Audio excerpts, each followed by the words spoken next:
রোশনাই ধারাবাহিকের আজকের পর্বে আমরা দেখতে পাবো যে আরণ্যক আর রোশনাই দুজনই আলাদা জায়গায় থেকেও একই গান শুনছে আর দুজনেরই দুজনের কথা ভীষণভাবে মনে পড়ছে। রোশনাই মনে মনে বলছে, আমি আপনাকে ভীষণ ভালোবাসি স্যারজি, কিন্তু আমার জীবনটা কি এভাবেই কাটবে? সারাটা জীবন কি আমি এভাবেই কষ্ট পেয়ে কাটিয়ে দেব? কথাগুলো বলতে বলতে রোশনাইয়ের চোখে জল চলে আসে। হঠাৎ আদিত্য স্যার বলেন, আসতে পারি? রোশনাই চোখের জল মুছে তাকে ভেতরে আসতে বলে। আদিত্য স্যার বলে, সরিয়া ব্র্যান্ডের ম্যানেজার তোমার সাথে একটু কথা বলতে চায়। রোশনাই বিরক্ত হয়ে বলে, আপনি কথা বলেছেন আর আমি ওনাদের মেইলের উত্তর দিয়ে দিয়েছি, তাহলে আর আলাদা করে কি কথা বলবো?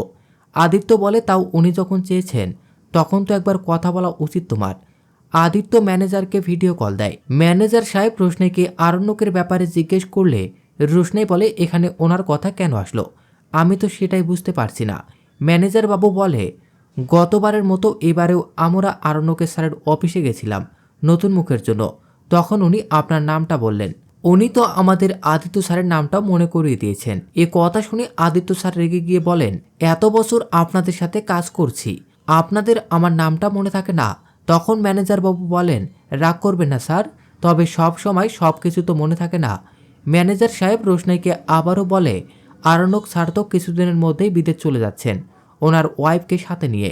রোশনাই অবাক হয়, কিন্তু সেটা বুঝতে না দিয়ে বলে, আপনি এসব কথা আমাকে কেন বলছেন? উনি ওনার স্ত্রীকে কোথায় নিয়ে যাচ্ছেন না যাচ্ছেন সেটা জেনে আমি কি করব? তখন ম্যানেজার বাবু বলেন, আসলে উনি তো আপনার আত্মীয়, এই জন্যই বললাম আর কি। ম্যানেজার সাহেব ফোন রেখে দিলে আদিত্য স্যার রোশনাইকে বলে, তোমার কি খারাপ লাগছে আরণ্যক চলে যাচ্ছে শুনে? রোশনাই তখন বলে, আমার কেন খারাপ লাগবে? স্যার যে একজন ট্যালেন্টেড মানুষ, একটা ভালো আইটি সেক্টরে জব করেন, উনি চাইলে বিদেশ যেতেই পারেন। সেখানে একটা ভালো চাকরি করে অনেক টাকা রোজগার করে বাড়ি কিনবেন, গাড়ি কিনবেন, এতে আমি কেন কষ্ট পাবো? আদিত্য হঠাৎ খেয়াল করে রোশনাইয়ের ঘরে একটা গান চলছে, সেটা সচরাচর মানুষ মন খারাপ থাকলেই শোনে। আদিত্য স্যার গানটা বন্ধ করে দিয়ে রোশনাইকে জিজ্ঞেস করে, এই গান কেন শুনছো? এসব গান তো মানুষ মন খারাপ থাকলেই শোনে। রোশনাই এ কথা শুনে খুব বাজেভাবে রিয়াক্ট করে আর বলে, আপনার বাড়িতে আসি বলে আমাকে টেকেন ফর গ্রান্টেড করে নেবেন না। আমি কি আমার পছন্দ মতো গানও শুনতে পারবো না? আদিত্য খুব অবাক হয়ে যায় আর বলে, কিভাবে কথা বলছো তুমি আমার সাথে? রোশনাই নিজের ভুল বুঝতে পেরে আদিত্য স্যারের কাছে ক্ষমা চায় আর বলে, আসলে আমার মাথা ঠিক নেই, আমি কাকে কি বলে ফেলছি বুঝতে পারছি না, প্লিজ কিছু মনে করবেন না। আদিত্য বলে, আচ্ছা আমি বুঝতে পেরেছি। অন্যদিকে আরণ্যকও রোশনাইয়ের জন্য খুব কষ্ট পেতে থাকে আর মনে মনে বলে, আমি অনেক দূরে চলে যাচ্ছি রোশনাই, জানি না কোনোদিনও তোমার সাথে দেখা হবে কিনা, বাট আই লাভ ইউ। আমি তোমাকে সত্যি অনেক ভালোবাসি। তখন গরিমা ঘরে আসে আর নিজের জামা কাপড় গোছাতে গোছাতে বলে, আরণ্যক তুমি এখনও এভাবে বসে আছো, লাগেজ প্যাক করছো না কেন? আমরা একটা নতুন জায়গায় যাচ্ছি, তোমার যা যা নেওয়ার নিয়ে নেবে না? আরণ্যক বলে, আমার শরীরটা ভালো লাগছে না। গরিমার মা আরণ্যককে বলে, প্লিজ এসব নাটক বাদ দাও, তোমার যে কিছুই হয়নি এটা আমার থেকে ভালো কেউ জানে না। আরণ্যক কয়েকটা জামা কাপড় এনে দিয়ে বলে, এগুলো নিয়ে নাও। গরিমা অবাক হয়ে বলে, মাত্র এই কয়েকটা জামা কাপড়? তোমার এত দামি দামি স্যুট যেগুলো তুমি পরো সেগুলো নেবে না? আরণ্যক বলে, লাগলে ওখানে গিয়ে কিনে নেব। গরিমা বিরক্ত হয়ে বলে, তুমি এসবের জন্য আবার টাকা নষ্ট করবে? আরণ্যক দুইটা স্যুট এনে দিয়ে বলে, এগুলো নিয়ে নাও। গরিমা হঠাৎ খেয়াল করে আরণ্যকের ঘরে একটা স্যাড সং বাজছে। গরিমা জিজ্ঞেস করে, তুমি এই গানটা শুনছো কেন? আরণ্যক রেগে গিয়ে বলে, আমি কি আমার ইচ্ছে মতো গানও শুনতে পারবো না? গরিমা বলে, পারবে, তবে অন্য অনেক গান আছে সেগুলো শোনো, এটা নয়। গরিমা গানটা বন্ধ করে দিয়ে বলে, গান শুনতে শুনতে নিশ্চয়ই রোশনাইয়ের কথাই ভাবছিলে? আরণ্যক গরিমাকে বলে, আমি যখন এতটাই খারাপ তাহলে আমার সাথে আছো কেন?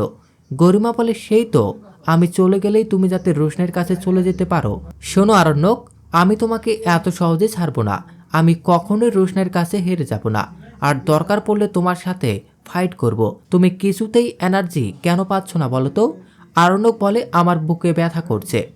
গরিমা আরণ্যকের কথা বিশ্বাস করে না। আরণ্যক তখন বলে, আচ্ছা আমি আমার অসুস্থতার কথা আর কখনো তোমাকে বলবো না, আমি আমার স্টেটমেন্ট উঠিয়ে নিলাম। এদিকে লালনদের বাড়িতে তাদের বাবার বন্ধু আঙ্কেলটি আসে।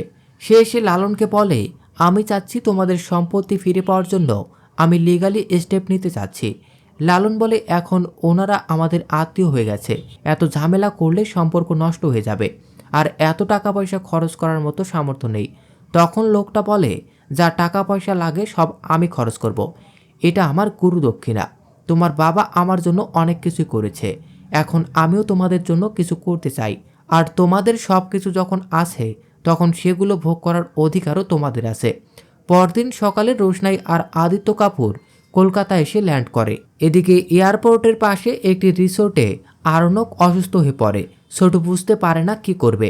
রোশনাই আর আদিত্য কাপুর একটু ফ্রেশ হওয়ার জন্য ওই রিসোর্টে আসে।